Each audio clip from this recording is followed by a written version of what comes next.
आज होने वाली है आप लोगों के लिए एक बड़ी ही महत्वपूर्ण वीडियो, या मैं ये कहूँ आपके एग्जाम को पास कराने वाली वीडियो आज आप लोगों के लिए होने वाली है। क्योंकि आज की वीडियो के अंदर मैं आपको कराऊंगा जो पॉजिटिव और नेगेटिव वर्ड होते हैं, जिनकी वजह से आप लोग किसी भी जो क्वेश्चन के जो आपके ऑप्शन दिए होते हैं उनको बहुत कम टाइम में उनको देख लेते हो, बहुत कम टाइम में उसका आंसर भी आप लोग लगा देते हो।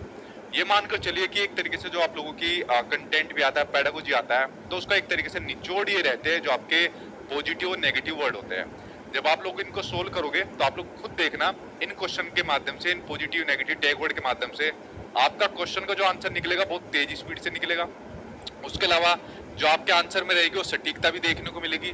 तो ये बड़े महत्वपूर्ण होते हैं और इसके माध्यम से आप लोगों की जो एग्जाम में पेडागोजी पूछी जाती है, ठीक है, ये पेडागोजी बात कर लीजिए या फिर कंटेंट की बात कर लीजिए, तो वो इनके माध्यम से यहाँ पर आपकी कंप्लीट हो जाती है। ठीक है, कुछ नए पॉजिटिव और नेगेटिव वर्ड आज की वीडियो के अंदर मैंने लिए, क्योंकि हर साल कुछ ना कुछ ऐसा होता है, कोई पॉजिटिव नेगेटिव वर्ड बेकार हो जाता है, सीबीएसई वाले बेकार कर देते हैं और कुछ नए आते रहते हैं। ठीक, तो वो सभी आज की वीडियो के अंदर आप लोगों के लिए होने वाले हैं। तो चलिए स्टार्ट करते हैं आज की बड़ी ही महत्वपूर्ण क्लास। और ये क्लास मैंने कहा कि जो आपका सीटेट का एग्जाम है, सीटेट के एग्जाम को पास कराने वाली आपकी आज की वीडियो होने वाली है, अगर आप लोगों ने इन पॉजिटिव और नेगेटिव वर्ड को अच्छे तरीके से देखा, समझा और उसके बाद आप लोग क्वेश्चन का आंसर निकालोगे। ठीक है, तो आज की वीडियो के अंदर जितनी भी चीजें रहेगी हम सारी चीजें समझकर करेंगे। ठीक है, सारी चीजें समझकर करेंगे, आराम से टाइम लेंगे कि क्वेश्चन क्या कहना चाहता है, ऑप्शन के अंदर कौन कौन सी यहाँ पर चीजें दी हुई है। क्योंकि अगर आपने चीजों को यहाँ पर समझ लिया तो समझ लेना आपका एग्जाम पास हुआ रखा है यहाँ पर। ठीक है, तो चलिए बात कर लेते हैं आज आपके बड़े ही महत्वपूर्ण पॉजिटिव और नेगेटिव वर्ड के बारे में। साथ में चैनल को आप लोग सब्सक्राइब कर लेना, क्योंकि आज आपका 30 नंबर का टॉपिक है। 30 टॉपिक इससे पहले मैं आपको करवा चुका हूँ, आगे और भी इसी तरीके से मैं आपकी चीजें कराऊंगा, तो चैनल को सब्सक्राइब आप लोग यहाँ पर कर लेना। ठीक है, तो चलिए भाई बात करते हैं। और उसके अलावा आप लोग प्रीवियस ईयर के क्वेश्चन इनको सोल्व करना, जिन्होंने कोर्स भी ले रखा है तो उसके अंदर प्रीवियस ईयर के क्वेश्चन है, अगर आपके पास है तो खुद से करना, फिर उनको यहाँ पर आप लोग सोल्व करना एक एक करके। ठीक है, तो चलिए भाई शुरुआत कर लेते हैं एक एक करके। सभी आपके जो पॉजिटिव और नेगेटिव वर्ड यहाँ पर दिए हुए उनकी यहाँ पर शुरुआत कर लेते हैं। देखिए सबसे पहले बात करते हैं एक नेगेटिव वर्ड, जब से पेपर आपका जब से ऑनलाइन हुआ है तब से ये वर्ड देखने को मिला, मानकीकृत। ठीक है, यानी कि स्टैंडर्डाइज आपका देखने को मिला, जो होता है आपका नेगेटिव वर्ड होता है। आप लोगों ने देखा होगा आपके एग्जाम के अंदर जो ऑप्शन दिए होते हैं, मानकीकृत परीक्षाएं दी होती है, मानकीकृत परीक्षाएं दी होती है, मानकीकृत आपका टेस्ट दिया होता है। ठीक है, मानकीकृत आपका टेस्ट दिया होता है, या फिर मानकीकृत आपका आकलन भी लिखा होता है। इस तरीके से आपके ऑप्शन के अंदर ये चीजें लिखी होती है। अब देखो मेरी बात ध्यान से सुनना, जहां पर भी किसी भी क्वेश्चन में या उसके ऑप्शन में आपको मानक या मानकीकृत दिख जाए, समझ लेना वो आपका नेगेटिव है। ठीक है, अगर क्वेश्चन नेगेटिव पूछा है तो नेगेटिव का आंसर ये हो जाएगा, वरना क्वेश्चन पॉजिटिव है तो इसको देखते गलत काट देना जहां मानक की बात हो रही है।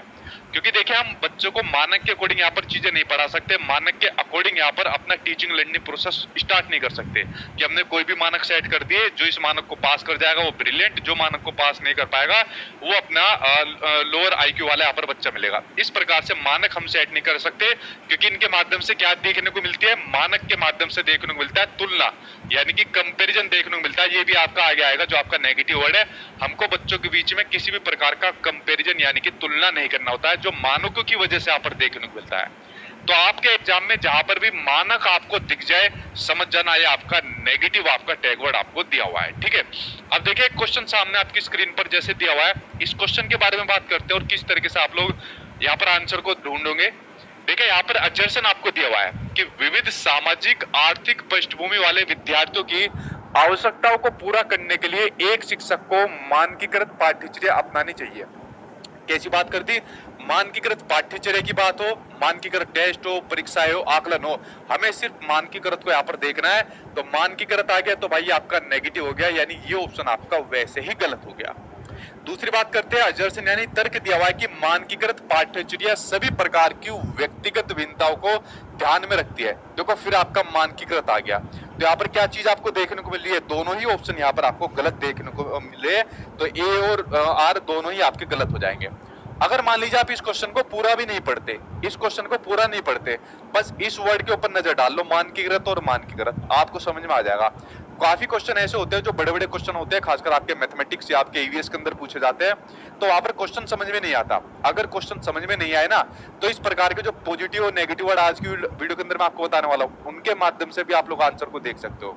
ठीक है। जब मैं पहले कभी सीटेट का एग्जाम देता था, ठीक है, तो उस टाइम पर जैसे मुझे कोई क्वेश्चन समझ में नहीं आया तो मैं दोबारा क्वेश्चन नहीं पढ़ता था, ऑप्शन को ही देख लेता, यार ये पॉजिटिव है, ये पॉजिटिव है, ये पॉजिटिव है, ये नेगेटिव है, तो यही आंसर होगा। ठीक है, तो बड़ी हेल्प मिलती है इनसे, पॉजिटिव और नेगेटिव जो आपके टैग वर्ड होते हैं, आंसर जल्दी निकलता है और सटीक भी निकलता है आपका। ठीक, अगले की बात करते हैं। ये और आपके दो पॉजिटिव और नेगेटिव वर्ड देखने को मिले।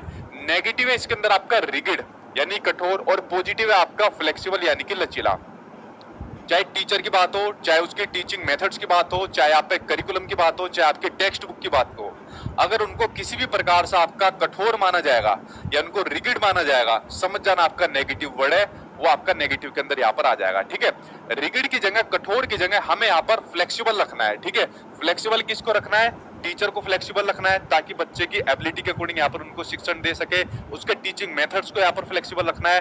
करीब आपका सीटिंग अरेंजमेंट होता है, तो सीटिंग अरेंजमेंट किस प्रकार का होना चाहिए? तो कह सकते हो भाई आपका लचीलापन होना चाहिए, जो बच्चे के अंदर किसी प्रकार का डिफरेंस ना कर सके, पीछे बैठने वाले बच्चों को जो नहीं पढ़ते उन्हें आगे बुला ले, आगे वालों को पीछे, इस प्रकार का मतलब फ्लेक्सिबिलिटी होनी चाहिए सीटिंग अरेंजमेंट में।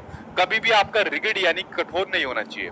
तो आप लोग समझ गए, एक तरफ आपका जो रिगिड है वो आपका नेगेटिव है और दूसरी तरफ जो आपका फ्लेक्सिबल है वो आपका यहाँ पर पॉजिटिव है। ठीक है, अब क्वेश्चन को देखते हैं किस प्रकार का क्वेश्चन दिया हुआ है। निम्न में से कौन सा कारक विद्यार्थियों के अधिगम में बाधक बन जाता है? ठीक है, बताओ बच्चों की लर्निंग के अंदर कौन यहाँ पर बाधक बनेगा? वातावरण से स्वाभाविक सहज पारस्परिक क्रिया, क्या ये वातावरण के अंदर बाधक बनेगा, या फिर स्व अभिप्रेरित अभ्यास बनेगा, या फिर जानने और खोज करने की चाह बनेगी? अब देखो यहाँ पर आ गया कठोर यानी कि रिगिड आ गया, और रिगिड कैसा होता है? नेगेटिव। तो यहाँ पर क्वेश्चन कैसा? बाधक बनेगा, या पूछ लिया कौन सा नहीं है, या केस वाई पूछ लिया। अगर इस तरीके के क्वेश्चन आपको आ जाए, नेगेटिव क्वेश्चन आ जाए, तो नेगेटिव का आंसर क्या हो जाएगा? नेगेटिव का आंसर आपका नेगेटिव हो जाएगा, कि बच्चों की लर्निंग में जो आपका बाधक बनेगा और रिगिड प्रणाली बनेगी, कठोर प्रणाली बनेगी, और आपकी इनफ्लेक्सिबल करिकुलम दे दिया। कैसा? इनफ्लेक्सिबल करिकुलम दे दिया। हमें ध्यान रखना है, हमें किसी भी चीज को, चाहे करिकुलम हो चाहे XYZ कुछ भी चीज हो, उसको हमेशा फ्लेक्सिबल रखना है, लचीलापन उसके अंदर रखना है, ताकि बच्चे की आवश्यकता के अकॉर्डिंग उस करिकुलम को यहाँ पर डाला जा सके। ठीक है, तो ये ऑप्शन गलत हो जाएगा क्योंकि दो ऑप्शन यहाँ पर नेगेटिव आ गए। यहाँ पर फ्लेक्सिबल करिकुलम आपका आना चाहिए था, तो ये आपका एप्रोप्रिएट आंसर यहाँ पर बन जाता है। ठीक है, तो आप लोगों ने देखे छुटते देख लिया कि कठोर और आपका इनफ्लेक्सिबल आ गया, तो नेगेटिव वर्ड है। बाकी तीन ऑप्शन भी नहीं पढ़ते ना, तब भी आपको कोई दिक्कत नहीं होने वाली थी। ठीक है, चलिए आगे देखते हैं। अगले और पॉजिटिव और नेगेटिव टैग वर्ड के ऊपर एक बार बात कर लेते हैं, इनके ऊपर यहाँ पर नजर डालते हैं जो आपके NEP से आपसे पूछे गए। ठीक है, आई थिंक यहाँ आपको क्लियर दिख रहे होंगे जिस तरीके से आपके सामने है। अगला पॉजिटिव और नेगेटिव वर्ड आपके सामने ड्रिल एंड प्रैक्टिस यानी कि वेदन और अभ्यास। देखो ड्रिल एंड प्रैक्टिस आता है आपका नेगेटिव के अंदर, क्योंकि हम लोग क्या काम करते थे, जैसे मान लीजिए हमने कोई भी चैप्टर पढ़ा स्कूल के अंदर, चैप्टर पढ़ने के बाद टीचर कहता था चलो इनकी प्रैक्टिस करके लाना, घर से प्रैक्टिस करके लाना, हमको होमवर्क देता था। वो होमवर्क देना भी जो आपका नेगेटिव होता है। अब क्या होगा सर, हमने तो खूब होमवर्क कराया, मैंने भी कराया खूब होमवर्क, ठीक है, उसके ऊपर पिटाई भी हुई है, हाथ भी खड़े हुए हैं, ठीक है, मुर्गे तो आप लोग बने होंगे, ठीक है, तो वो भी बनते हैं जो पनिशमेंट के अंदर बनते हैं। तो इनके माध्यम से फिर क्या चीज होती है, ड्रिल एंड प्रैक्टिस। जब बच्चा किसी चैप्टर को बार बार करता जाएगा तो उसको रोट लर्निंग होना शुरू हो जाती है। अगर सोचो मैं आपको रोज ही CDP यहाँ पर पढ़ाता रहूं तो एक टाइम ऐसा हो जाएगा सिर्फ आप CDP की रोट लर्निंग शुरू कर जाओगे। लेकिन मैंने कहा कि CDP के अंदर जो मैंने आज आपको पॉजिटिव टैग वर्ड करा दिए, अब जाके प्रीवियस ईयर के क्वेश्चन के अंदर आप लोग जहाँ पर आकर प्रैक्टिस करिए, तो उसके अंदर आपका क्या हो जाएगा, उसके अंदर फिर आपका ड्रिल एंड प्रैक्टिस नहीं होगा, फिर वो आपके टीचिंग के दूसरे मेथड्स हो जाएंगे जो आपके पॉजिटिव के अंदर आते हैं, जो आगे वीडियो के अंदर आने वाले हैं, जैसे आपका discovery method, inquiry based method, इस प्रकार के जो आपके मेथड होते हैं। ठीक है, तो ये ड्रिल एंड प्रैक्टिस जहां भी दिखे तो समझ जाना आपका नेगेटिव है। ठीक है, अब देखो एक क्वेश्चन जो आपका पूछा गया NEP 2020 पर आधारित पूछा गया। हालांकि जितने पॉजिटिव और नेगेटिव वर्ड होते हैं NEP 2020 और NCL 2005 से सबसे ज्यादा आपके लिए हुए, जिनके माध्यम से आपकी पेडागोजी कंप्लीट हो जाती है यहाँ पर। ठीक है, पेडागोजी के अंदर आपको कोई दिक्कत नहीं आने वाली। ठीक, अब देखिए क्वेश्चन है NEP 2020 में से निम्न में से कौन सी शिक्षा शास्त्रीय रणनीति यानी किस प्रकार की आपकी पेडागोजिकल स्ट्रेटेजी उसको बढ़ावा देती है। तो क्वेश्चन इसने पॉजिटिव पूछा है कि किसको बढ़ावा यहाँ पर देती है। ड्रिल एंड प्रैक्टिस मैंने क्या, ये आपका नेगेटिव, इसको तो कभी बढ़ाना ही नहीं देना, इसको तो खत्म करना है अपना। ठीक है, कम से कम रखना है ज्यादा है। रोट मेमोराइजेशन, अब देखो रोट मेमोराइजेशन भी आगे आने वाला है आपका, ये भी आपका नेगेटिव वर्ड होता है। हमको चीजों को रोट लर्निंग नहीं करानी जो कि इसके माध्यम से होती है, जो आपकी रोट लर्निंग होती है। ठीक है, हमको बच्चों को करवानी है inquiry based learning, discussion based यहाँ पर अप्रोच यूज करवानी है, जहां पर बच्चा खुद खोजबीन के माध्यम से चीजों को सीखे। खुद करके सीखे, खुद यहाँ पर अपना बच्चा एक्टिव तरीके से ज्ञान का निर्माण कर सके। तो ये आपके दोनों मेथड आपके पॉजिटिव हो जाएंगे, ठीक है। और नेगेटिव कौन से हो गए? ड्रिल एंड प्रैक्टिस और रोट मेमोराइजेशन, ये आपके नेगेटिव होते हैं। तो इनको देखते काट देना, बाकी का आंसर आपके ठीक हो जाएंगे। अब देखो यार, एक ये टैग वर्ड हो रहा है, ये केवल आप लोग देख रहे हो, यानी जो आपका ओनली है, ठीक है। ये टैग वर्ड मेरा बड़ा फेवरेट टैग वर्ड था, हालांकि अब भी यूज होता है, लेकिन सीबीएसई वालों ने जो मेरा ये अस्त्र था इसको बेकार कर दिया, सीबीएसई वालों ने, ठीक है। इस मिसाइल को मतलब ये नहीं कह सकते पूरा बेकार कर दिया। अब ये जो आपका टैग वर्ड है ये आपका 50-50% चलता है। कितना? 50-50%। मतलब जैसे इस प्रकार के ऑप्शन है उसमें तो कभी होगा ही नहीं, ठीक। कुछ और भी जो आपके वो सिचुएशन बेस्ड क्वेश्चन होते हैं वहां पर भी मतलब किसी किसी के अंदर आपका नहीं आता है। तो ओनली जो है अब आपका सीबीएसई वालों ने मेरा ये टैग वर्ड बेकार कर दिया है। तो अब हम इसको पूरा नेगेटिव के अंदर नहीं लेंगे कि पूरी तरीके से आपका नेगेटिव है, ठीक है। हालांकि आपका जो होता है ये नेगेटिव होता है। कैसा टैग वर्ड होता है? ये नेगेटिव होता है। लेकिन पता नहीं सीबीएसई वालों की क्या दुश्मनी रहती है। पिछली बार भी जब उन्होंने नई वाली एनसीईआरटी की किताब में से क्वेश्चन पूछने शुरू करे, उस टाइम पर मैंने पूरी महामैराथन क्लास उसके नाम से निकाल दी कि अब पूछ के दिखाओ बच्चों को, लगभग सारे क्वेश्चन यहाँ से मिल जाएंगे। भाई साहब ने अगले किसी भी शिफ्ट के अंदर कोई क्वेश्चन नहीं पूछा, ठीक है। तो पता नहीं वो वीडियो देखते हैं या एक संयोग वंश है ये वाली बात। तो आप लोग समझ गए, ओनली जो है अब आपका 50-50% रहेगा टैग वर्ड, जो आपका नेगेटिव रहेगा। ये बात आप लोगों को सीबीएसई से करनी पड़ेगी कि ऐसा उन्होंने क्यों करा। बाकी दो आपके पॉजिटिव है ये वाले, ठीक है। और क्वेश्चन इसने पूछा किसको बढ़ावा देना चाहिए, तो इन दोनों को यहाँ पर आपका बढ़ावा देना चाहिए, ठीक है। तो पहला जो टैग वर्ड बेकार करा सीबीएसई वालों ने, इस टैग वर्ड को बेकार कर दिया, हवा के अंदर इसको मार दिया, लेकिन बेचारा अब भी लड़खड़ा था वो उड़ रहा है। 50-50 की यहाँ पर सिचुएशन है, ठीक है। अगला क्वेश्चन देखिए, अगला क्वेश्चन कह रहा हूं, अगले टैग वर्ड देखिए, पॉजिटिव और नेगेटिव टैग वर्ड जो आपके सामने यहाँ पर दिए हुए उनके ऊपर नजर डालते हैं, ठीक है। हाँ भाई, अगले को बर्बाद करते हैं। नेगेटिव यहाँ पर दिया हुआ है सेग्रेशन और लेबलिंग, और पॉजिटिव दिया हुआ है यहाँ पर आपका इंक्लूसिव, यानी कि आपका समावेशी। क्या दिया हुआ है यहाँ पर? आपका समावेशी दिया हुआ है, इंक्लूसिव दिया हुआ है। देखो मैंने आपको एक बात बताई थी इंक्लूसिव एजुकेशन के अंदर कि हमें बच्चों का किसी भी आधार पर उनका सेग्रेशन नहीं करना, अलगाव नहीं करना। सोचो अगर मैं आपका सेग्रेशन कर दूं, अलगाव कर दूं कि भाई 8 बजे जो मैं क्लास लेता हूं वो लूंगा ब्रिलियंट बच्चों के लिए, और बाकी एक क्लास 9 बजे रख दूं कि वो लूंगा जो लोअर है, पढ़ने के अंदर लो है। तो इस प्रकार का सेग्रेशन कर दिया। ऐसा सेग्रेशन नहीं करना चाहिए, सभी को एक साथ यहाँ पर एजुकेशन देनी चाहिए। यानी जिसकी बात होती है आपके इंक्लूसिव एजुकेशन की बात होती है, जहाँ पर बिना किसी भेदभाव के सभी को समान शिक्षा यहाँ पर दी जाती है, ठीक है। और बच्चों को हमें किसी भी प्रकार का लेबल नहीं लगाना, यार तुम तो बेकार हो, तुम पढ़े लिखे नहीं हो, ठीक है। उसके अलावा तुम्हारे कम नंबर आते हैं, उसको लेवल लगा दे, इन बच्चों का IQ लेवल कम है, इन बच्चों के लेवल नंबर कम आते हैं। स्कूल के अंदर जैसे लेवल लगा देते थे कि तू तो पक्का फेल होगा, तेरे बस की नहीं है, अरे तू तो सही से पढ़ भी नहीं पा रहा, तू तो दिव्यांग है, या कुछ भी किसी प्रकार की लेबलिंग बच्चों के नहीं करनी, ठीक है। जो कि ऑलरेडी आप लोगों के घर वालों ने आप लोगों को कर भी रही होगी, निकम्मा या जो भी शब्द आप लोगों के लिए यूज करते हो। तो ये लेबलिंग बच्चों के परिप्रेक्ष्य में नहीं करनी।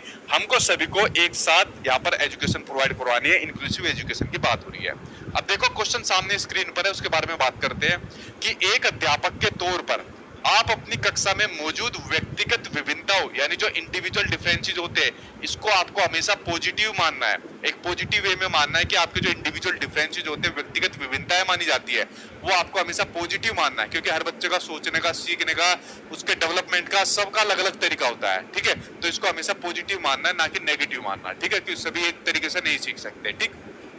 तो व्यक्तिगत विभिन्नताओं को अपनाने के लिए निम्न में से क्या करोगे? बताओ भाई क्या करोगे? मिक्स एबिलिटी ग्रुपिंग, यानी एक ऐसी उनकी जो ग्रुप बनाओगे जो आपका मिक्स एबिलिटी का होगा। बिल्कुल ठीक है भाई, इस प्रकार का यहाँ पर ग्रुप बना देंगे, क्योंकि व्यक्तिगत विभिन्नताओं की बात हो रही है। जैसा आप लोग यहाँ पर सभी व्यक्तिगत विभिन्नताओं का एग्जाम्पल है, तो आपकी एबिलिटी वाले को मैंने मिक्स कर दिया, सभी की एबिलिटी वालों को, और फिर ग्रुप बनाकर सभी आपको चीजें दे रहा हूँ। या फिर आपके पाठ्यक्रम को समृद्ध करना, करिकुलम को एनरिचमेंट यहाँ पर करना चाहिए, बिल्कुल करना चाहिए, जो बच्चे की यहाँ पर आवश्यकता के यहाँ पर अकॉर्डिंग आपको दिए हो। अध्यापन के बाल केंद्रित तरीके अपनाना, किसके? Child centred method. जहां पर भी आपको चाइल्ड सेंटर्ड दिखे, ये आपका पॉजिटिव होता है, आंख बंद करके आंसर लगा देना, ये आपका हमेशा चाइल्ड सेंटर्ड आपका सही माना जाएगा। बच्चा कौन सा? विद्यार्थियों का नामकरण करना, यानी कि उनके लेबलिंग की बात आ गई। हमको बच्चों का किसी भी प्रकार से लेबलिंग नहीं करनी, तो आंसर क्या हो जाएगा? ये आपका नेगेटिव हो जाएगा। और बाकी किन चीजों को अपनाएंगे? बाकी की चीजों को हम लोग यहाँ पर अपनाएंगे, ठीक है। तो इस प्रकार से ये आपका सेकंड आंसर सही हो जाएगा, जिसके बारे में आप लोग यहाँ पर सही दे रहे हो, ठीक है।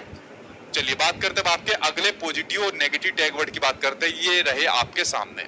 अब देखिए यहाँ पर एक नेगेटिव वर्ड आपको दिया हुआ है निष्क्रिय यानी कि पैसिव, और पॉजिटिव वर्ड दिया हुआ है यहाँ पर आपको एक्टिव यानी कि सक्रिय।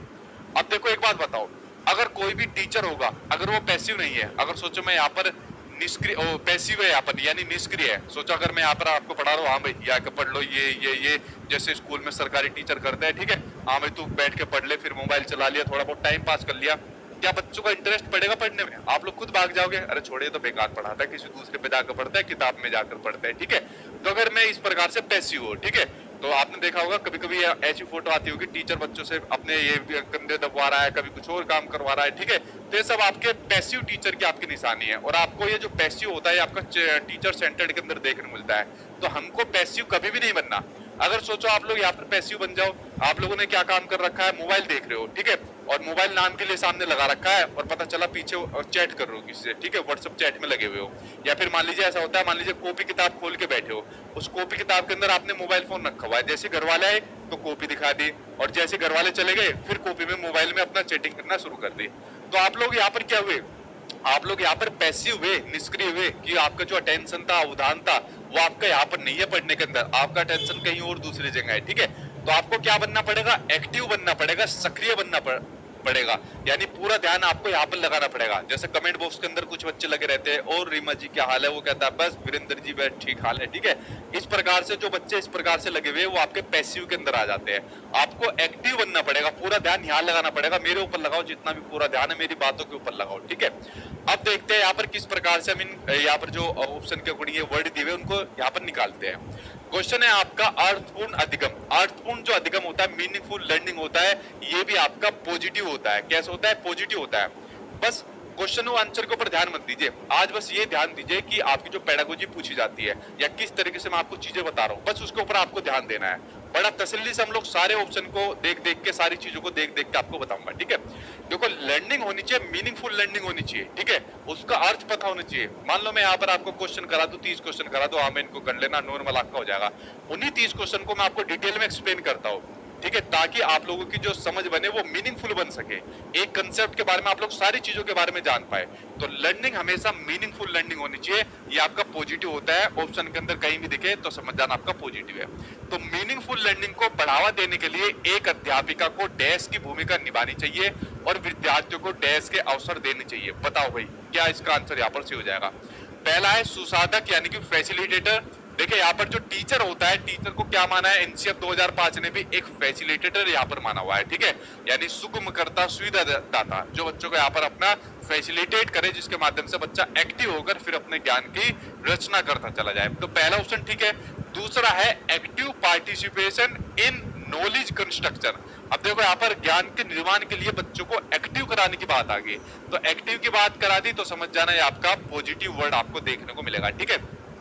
कभी डिक्टेटर, डायरेक्टर या फिर आपका डोमिनेंट की अगर बात आ जाए टीचर के लिए, ये आपको कुछ कभी नहीं मानना, ठीक है। पहले होते थे डोमिनेट करने वाले टीचर होते थे, क्लासरूम के अंदर पूरा अधिकार उनका होता था। आज की डेट के अंदर ऐसा कुछ भी नहीं है। आप लोगों के लिए भी ये सम्मान खो चुका है अगर आप लोग किसी प्रकार की डिक्टेटरशिप करना चाहते हो, ठीक है। दूसरा पैसिव रेसिपिएंट ऑफ इंफॉर्मेशन। देखो इंफॉर्मेशन को तो कभी भी नॉलेज मानने से मना किया हुआ है कि इंफॉर्मेशन को नॉलेज यानी कि ज्ञान ना माना जाए। ये आपके बात एनसीएफ 2005 में भी कही हुई है। साथ में दे दिया वर्ड पैसिव, तो आपका वैसे गलत हो जाएगा आपका, ठीक है। उसके अलावा आपका दिया हुआ जानकारी, इंफॉर्मेशन प्रोवाइडर, फिर आपका गलत हो जाएगा। टीचर इंफॉर्मेशन प्रोवाइडर नहीं होता है, इंफॉर्मेशन को नॉलेज के अंदर कन्वर्ट करवाने वाला होता है। जो सूचना को ज्ञान के अंदर कन्वर्ट करा दे उसको कहा जाता है टीचर कहा जाता है। यह संज्ञा आपके एनसीएफ 2005 में दी हुई है, ठीक है। ट्रेनर नहीं है और ना ही आपका अनुकरण करता है, तो आंसर आपका फर्स्ट यहाँ पर सही हो जाएगा, ठीक है। तो इस प्रकार से आपको हमेशा ध्यान रखनी है, जहां पर भी आपका पैसिव यानी कि निष्क्रिय वर्ड दिखे वो आपका नेगेटिव हो जाएगा, और जहां पर आपको एक्टिव यानी कि सक्रिय दिखे वो आपका पॉजिटिव एक वर्ड यहाँ पर देखने को आपको मिल जाएगा, ठीक है। चलिए बढ़ते हुए आपके नेक्स्ट क्वेश्चन की ओर।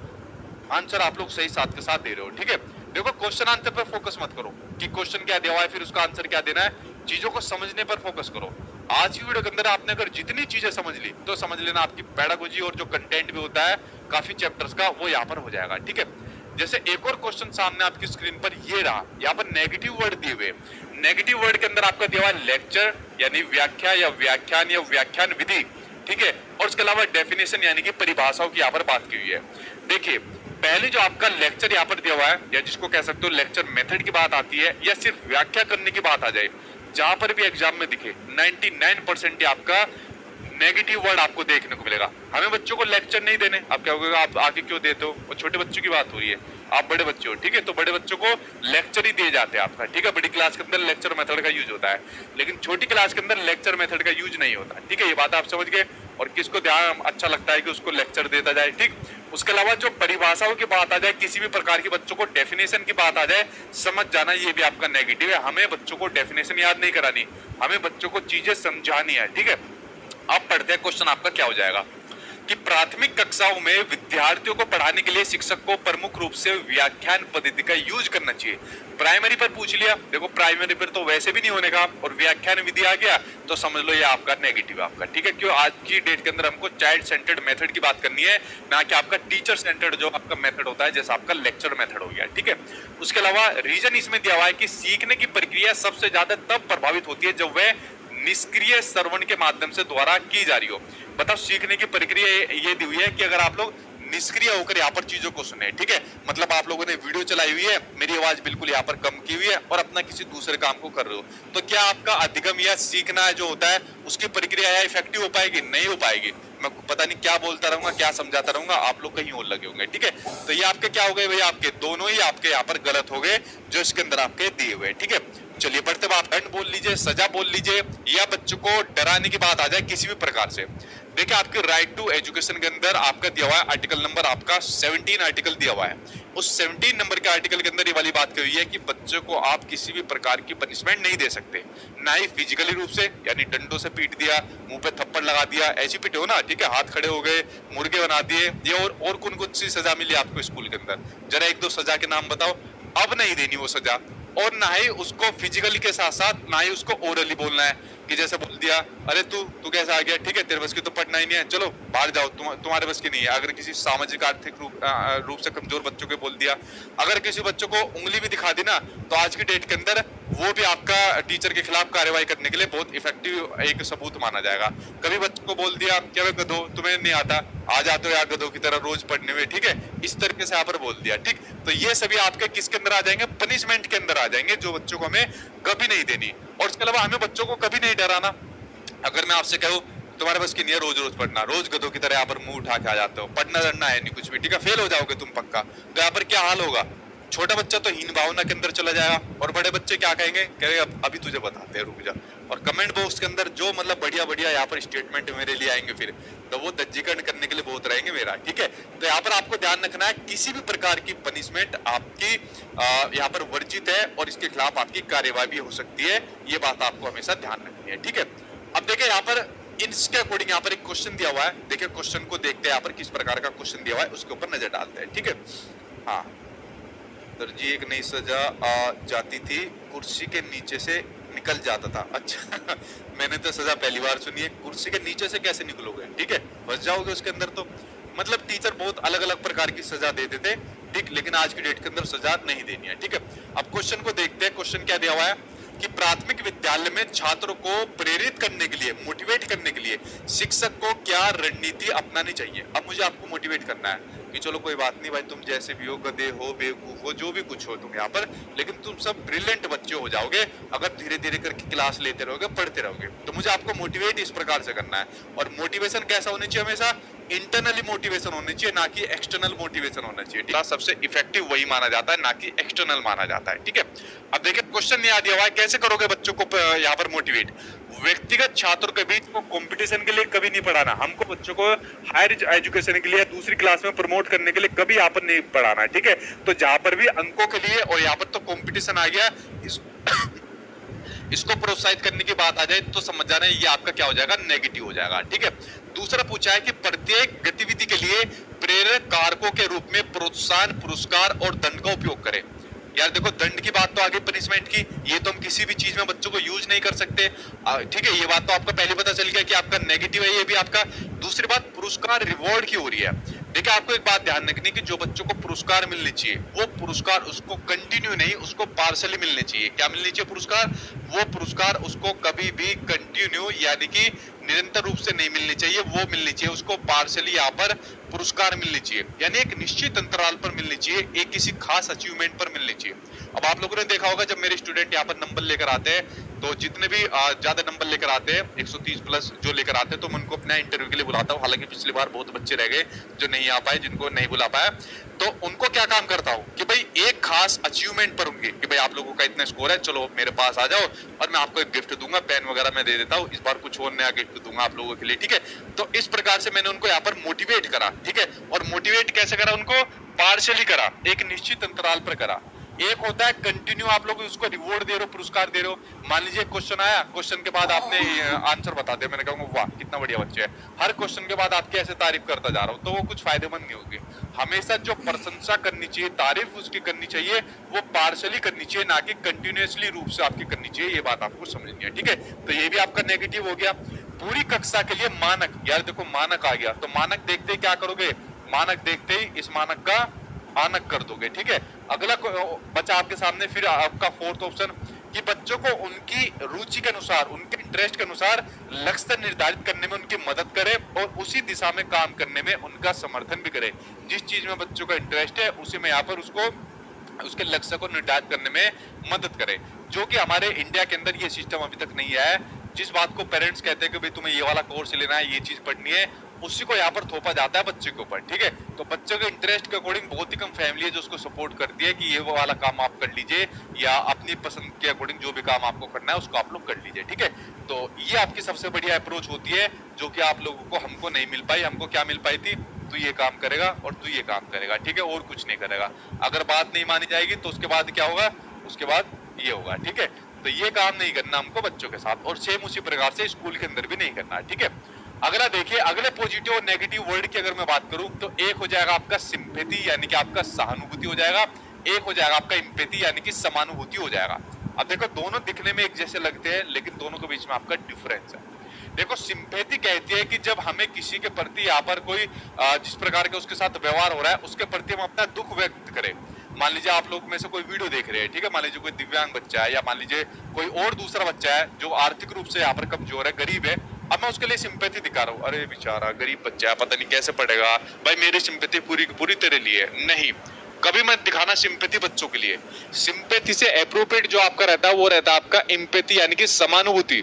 जैसा बच्चा जिस व्यवहार को फील कर रहा है, जिस सिचुएशन यहाँ पर गुजर रहा है, उसी प्रकार से टीचर को भी उसी सिचुएशन के अंदर यहाँ पर गुजरना चाहिए, ठीक है। आप लोगों ने देखा हुआ है ना, कभी कभी जैसे एक बार यूपी टेट का पेपर लीक हो गया था, आई थिंक जो आपका पिछला हुआ था, जब से हुआ ही नहीं है, तो आप उनकी बच्चों की इतनी मेहनत कराई, उसके बाद पेपर लीक हो गया और बच्चों का पेपर बीच में ही वो रोकना पड़ गया। सारे बच्चे यहाँ पर रो रहे थे, तो भाई हम भी उस टाइम पर वही इमोशनल हो गए, क्योंकि टीचर बच्चों के साथ जुड़ा रहता है यहाँ पर। तो इसलिए हमेशा सिंपैथी रखनी है। अगर सिंपैथी रहती तो अरे यार इनका पेपर ये हो गया वो हो गया, इतनी सिंपैथी दिखा के यहाँ पर उस चीज को छोड़ दिया जाता। तो हमेशा ध्यान रखना है आपको क्या रखनी है, एम्पैथी रखनी है, ना कि यहाँ पर सिंपैथी बच्चों के प्रति रखनी है। अभी एक वीडियो आ रही थी, एक टीचर अपने स्कूल से जाता है, उसका ट्रांसफर हो जाता है, तो बाकी के जो बच्चे होते हैं, एक तरफ लड़कियां रहती है, एक तरफ लड़के होते हैं, उसको पकड़ पकड़ के गले मिलते हैं, रोते हैं उसके साथ में, बाकी का स्टाफ भी रोता है कि मतलब सर आप जा रहे हो, हमको छोड़कर जा रहे हो, दूसरे स्कूल के अंदर जा रहे हो। तो वहां पर टीचर को बच्चों के प्रति सिंपैथी थी, तभी उसने इतनी यहाँ पर जो ये नाम है उसको यहाँ पर कमाया, ठीक है।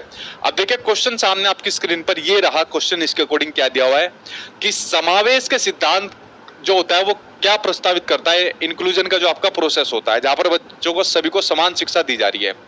विशेष बच्चों के लिए विशेष विद्यालय की बात नहीं करता, यहाँ पर तो सबको समावेशित करने की बात करता है। तो स्पेशल स्कूल की बात नहीं की जाएगी किसी भी बच्चों के लिए, इंक्लूसिव क्लासरूम की, इंक्लूसिव एजुकेशन की बात करी जाएगी। बच्चों के प्रति दया और सहानुभूति का रवैया रखना। देखो बच्चों के प्रति वही आपका सिंपैथी हो गया है, उनके प्रति दया का रवैया रखना। नहीं भाई, हमको बच्चों के प्रति सिंपैथी रखनी नहीं है, उनके प्रति दया भी नहीं रखनी हमको, ठीक है। उससे बढ़िया एम्पैथी रखनी है, उनके दुख में शामिल हो जाओ आप लोग, जिस प्रकार के दुख से बच्चा यहाँ पर गुजर रहा है, ठीक है। तो ये भी नहीं होने का। सभी बच्चों के लिए समरूपी और मानक, देखो मानक आ गया भाई आपका, तो मानक का ये कर दिया हमने आनक, ठीक है। तो ये भी आपका नेगेटिव हो गया। प्रत्येक बच्चे की पृष्ठभूमि या क्षमताओं में विभिन्नता होते हुए भी उसके समग्र विकास के लिए एक लोकाचार का निर्माण यहाँ पर करना चाहिए। ये बिल्कुल आपका सबसे एप्रोप्रिएट हो जाएगा, ठीक है। व्यक्तिगत विभिन्नताओं को ध्यान में रखे बिना, ठीक है, कुछ भी बच्चे की व्यक्तिगत विभिन्नता हो, और उसके लिए इस प्रकार की यहाँ पर शिक्षण मेथड्स का यहाँ पर आपको यूज करना चाहिए। फोर्थ आंसर यहाँ पर आपका सही हो जाएगा, ठीक है। और आप लोग किसके साथ हो? फोर्थ के साथ आप लोग भी यहाँ पर आंसर दे रहे हो, ठीक है। देखो समझते जाओ आप लोग, मतलब ये वर्ड बड़े गहरे वर्ड होते हैं जो आपको चीजें समझा देते हैं। आपके एग्जाम में जब क्वेश्चन आएगा ना, ये चुटकियों में निकाल दोगे आप लोग इन वर्ड की हेल्प से, ठीक है। अब देखिए एक और पॉजिटिव वर्ड आपके सामने आ गया, ये है आपका डिस्कवरी लर्निंग, या फिर आपका डिस्कशन बेस्ड मेथड, या फिर आपका इंक्वायरी बेस मेथड आपका हो जाएगा। जिनके अंदर बेसिकली क्या हो रहा है, जो बच्चा होता है वो चीजों को जो सीखता है, जो ज्ञान का जो अर्जन करता है, वो खुद खोजबीन करके करता है, डिस्कवरी लर्निंग के माध्यम से करता है, ठीक है, यानी खोजबीन करता है।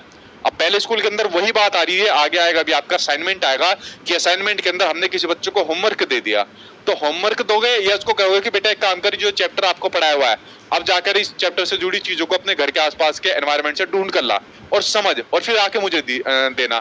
तो बच्चा क्या काम करेगा, घर जाएगा, आसपास के एनवायरनमेंट में जाएगा, उस टॉपिक से जुड़ी चीजों को खुद खोजेगा, ढूंढेगा, और फिर टीचर को जाके सामने उसको पेश करेगा, फिर टीचर उसका असेसमेंट करेगा, ठीक है। तो ये तरीका बढ़िया है। या फिर बच्चों को होमवर्क दे दिया और कल होमवर्क लेकर आ जाइए, ठीक है। उसके बाद कुछ बच्चे नहीं लेकर आते थे तो कौन सा बहाना मारते थे कि सर आज हम कॉपी को भूल गए, ठीक है, ये वाला बहाना मारते थे, आप लोगों ने लगाया होगा, कॉपी भूल गए। तो ये बात आपको ध्यान रखनी है, आपको ये पॉजिटिव वर्ड रखने हैं। डिस्कवरी बेस्ड मेथड हो गया, डिस्कशन मेथड हो गया, या इंक्वायरी बेस्ड जो आपका मेथड हो गया, इसके अकॉर्डिंग यहाँ पर हमको बच्चों को शिक्षा देनी है, ठीक। ये बात आप समझ गए। अब देखिए क्वेश्चन यहाँ पर आपका दिया हुआ है कि अधिगम के सामाजिक संरचनावादी उपागम, यहाँ पर बात हो रही है आपके सोशल कंस्ट्रक्टिविज्म, आपके अप्रोच की बात हो रही है। जहां पर भी आपके कंस्ट्रक्टिविज्म यानी कि रचनावाद की बात आ जाएगी, वो भी आपका पॉजिटिव होगा।